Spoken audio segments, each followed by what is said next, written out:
Okay, let's unpack this. You know that feeling.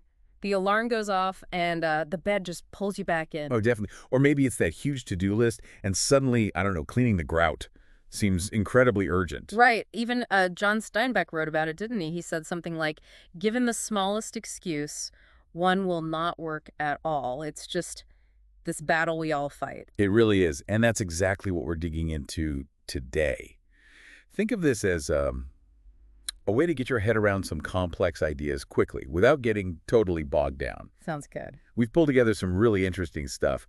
Uh, Ancient Stoic wisdom, but also critiques of it, plus some modern brain science, Mm. all looking at motivation, procrastination, and setting goals that actually stick. And what's really fascinating is how these different takes kind of rub up against each other. We've got this piece that really questions some Stoic ideas. Yeah, a critique. Then you've got these very practical how-to guides from the Stoics themselves on motivation and goals. Right, very actionable stuff. And then throwing a curveball, this neuroscience perspective that weirdly seems to circle back to some of those old Stoic thoughts about free will. It's like a puzzle, isn't it? It is. So our mission here is to pull out the real gems from all these different viewpoints. Wow. What can we actually learn, you and I, right now from philosophy and science about, getting motivated, stopping procrastination, and figuring out goals that genuinely work for you? Okay, let's dive in. First up, this challenge to Stoicism. One article we looked at from Marion West basically argues that Stoicism is mostly about pulling back, retreating from the world. That's the core argument, yeah. That it Yeah. sort of looks down on wanting external things like fame or influence. Right, like wanting to be well known. Exactly. And the author suggests this ignores how powerful that desire, that ambition can actually be. It can drive people to do amazing things. They even mention research showing famous people are often inspired by others they admired. So wanting recognition isn't always shallow. The article gives some pretty strong examples, too, like Alexander Korolev, this philosopher who apparently really wanted to be famous for his ideas. Mm-hmm. And Ted Cruz in politics. Hmm. The point being, that drive for prominence, it pushes people to put in massive effort. Which definitely seems different from the Stoic angle we often hear, like in the Daily Stoic stuff. They often talk about fame as being kind of empty, don't they? They do. Ryan Holiday asks, how many really famous people are genuinely happy? The Marion West piece admits that's hard to measure, but points to a study where celebrities, even knowing the downsides, still felt fame was kind of worth it for them. And Jonas Salzgeber, in his book on Stoicism that the article mentions, he says, be indifferent to fame because you can't control it. Focus on your actions. Right, focus on what's up to us. But the Marion West writer pushes back on that. They suggest, maybe controversially, that influencing other people can sometimes feel easier, more natural than controlling our own internal state. They even bring up L. Ron Hubbard as an example of someone skilled at influencing others. It does make you think, doesn't it? Like, why did we evolve to care about social status if it wasn't useful somehow? And the article also mentions that lasting fame could let someone's positive influence continue long after they're gone. So maybe it's not about seeking fame for its own sake, but maybe accepting it as a possible side effect of doing good work. Perhaps a more nuanced view, yeah. It's not just fame either. The critique hits on the Stoic view of power, too. Seneca apparently wasn't keen on people seeking elected office. And then it brings in Baumeister's idea that society almost dangles respect like a carrot, keeping it scarce to motivate people, particularly men. And Duchenne connecting Western individualism to status competition way back. And zooming out, the article frames Stoicism, echoing Will Durant as this retreat, retreating from tough emotions into indifference, from individual drive into something more collective, maybe even retreating from reality into sort of an inner fantasy world. Okay, this is where it gets really interesting. The article suggests this whole retreat idea might stem from a fundamentally negative view of life. That's the implication. And they use Marcus Aurelius quotes to back this up. Quotes found in the Daily Stoic piece on fame. Like Aurelius saying being remembered is worthless, like fame, like everything. The critic sees that as almost depressed sounding. It's a strong interpretation. Yeah. And they also highlight Aurelius talking about future generations being just as annoying as people now. The critic sees that as pretty misanthropic, arguing it goes against the Stoic ideal of emotional control if you're just dismissing people because they irritate you. So this critique paints Stoicism as potentially quite detached, maybe even life-denying in a way. Which is quite a contrast, isn't it? Because we usually think of Stoicism as this practical toolkit for living well. Exactly. So let's pivot now. Let's look at those daily Stoic guides on actually setting goals and finding motivation. Here, the vibe is totally different. It's all about self-discipline, control, endurance. Absolutely. They start with Chrysippus, the Stoic philosopher who was also a runner. He'd set a goal, hit it, then set a harder one. Keep pushing. That's the ideal, right? Continuous improvement. And they talk about goals not as something pushing you from behind, but like a pole star. A fixed point pulling you forward, giving direction. Yeah, they quote Marcus Aurelius, if you don't have a consistent goal in life, you can't live it in a consistent way.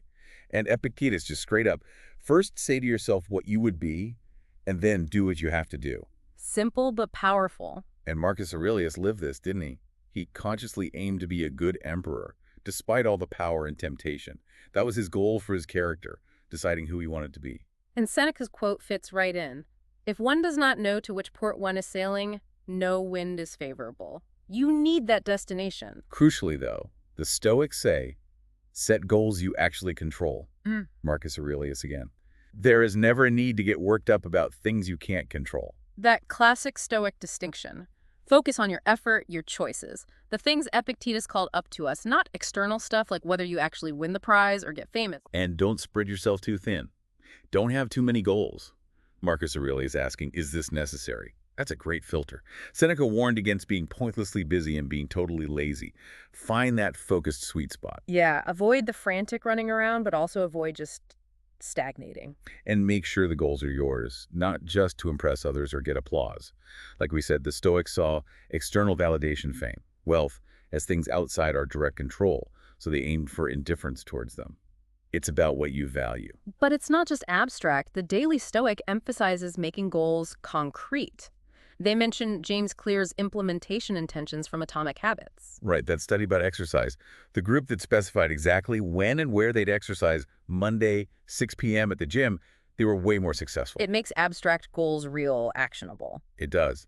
And this ties into taking control, making a conscious choice, which feels very Stoic, even though it's a modern technique. I like that analogy from Rich Cohen, too, comparing big projects to road trips.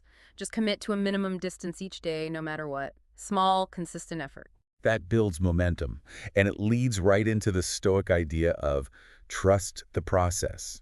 Like Nick Saban, the football coach. Exactly. Focus on the next play, the current drill, the smallest thing you can actually manage right now. Don't get overwhelmed by the huge championship goal way down the line. Break it down. It makes big things feel less daunting. For sure. And the Daily Stoic also says, look, even obvious reminders help. Pro athletes use them. Those little precepts, maybe even a physical reminder like their coins, they anchor you to the standards you want to live by. Although Robert Greene adds a note of caution, right? Don't be too rigid. Adapt if you need to. Good point. Flexibility matters.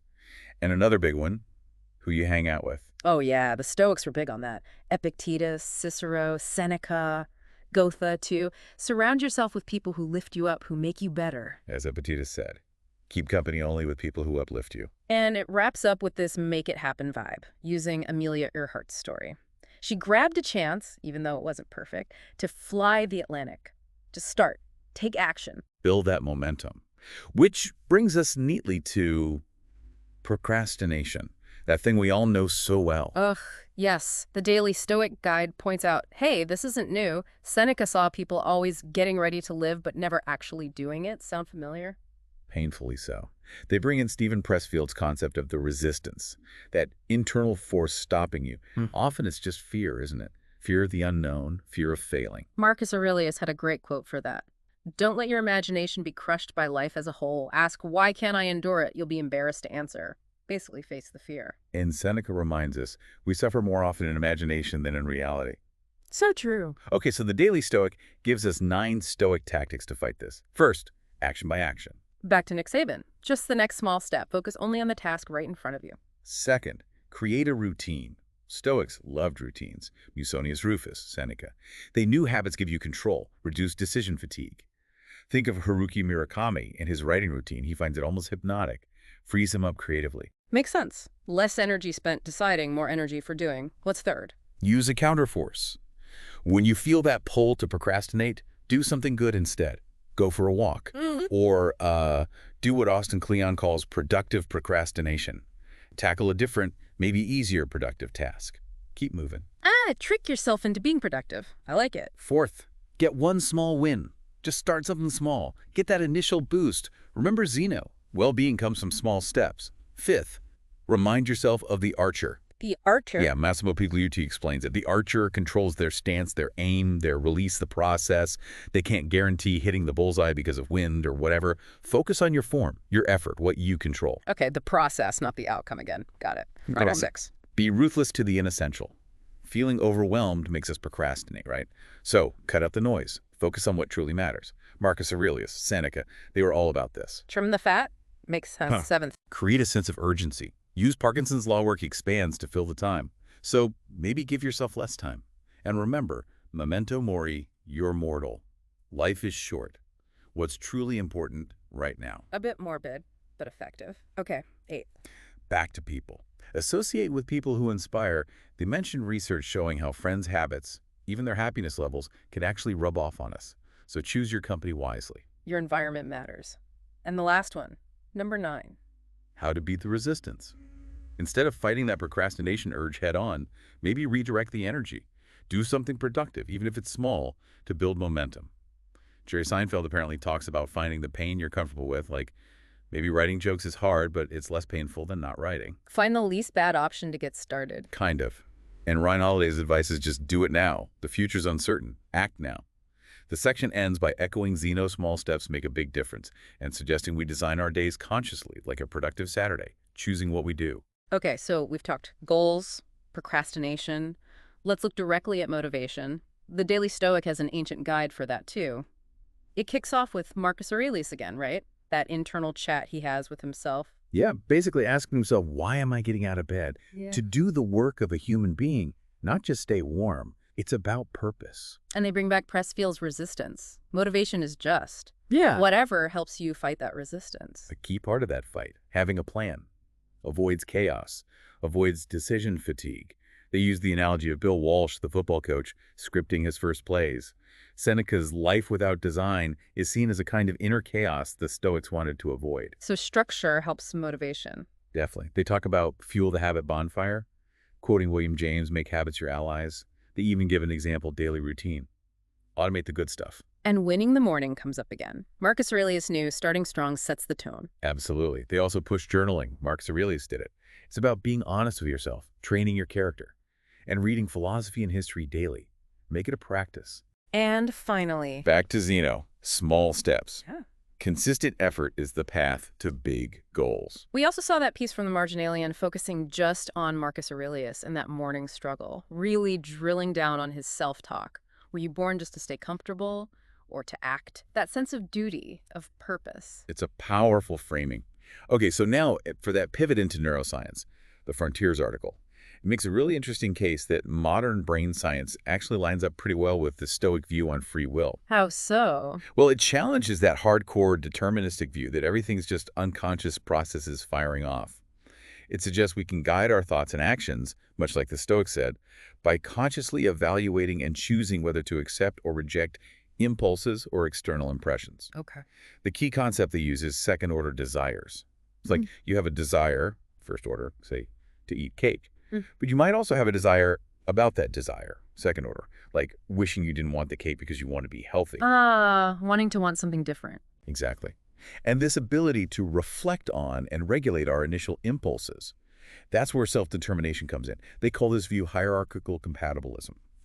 Basically, even if the universe is deterministic, our choices happen in layers. Our higher-level values and goals can shape our lower-level responses, giving us real, meaningful freedom. And people have different degrees of this freedom. What about those famous neuroscience experiments like Libet's that seem to show decisions happen before we're aware of them? Doesn't that argue against free will? The article addresses that. It argues those experiments might be looking at very simple, almost reflex-like decisions, not the big, complex, life-shaping choices where we really feel our freedom. They mentioned another study by Mao's looking at more significant choices, like donating to charity, which didn't find that readiness potential signal beforehand. Interesting. So maybe it depends on the type of decision. That's the idea. And they talk about a spectrum of free will. At one end, maybe someone with a strong addiction has very little freedom over that impulse. At the other end, someone like an experienced meditator with highly developed self-regulation skills has much more freedom.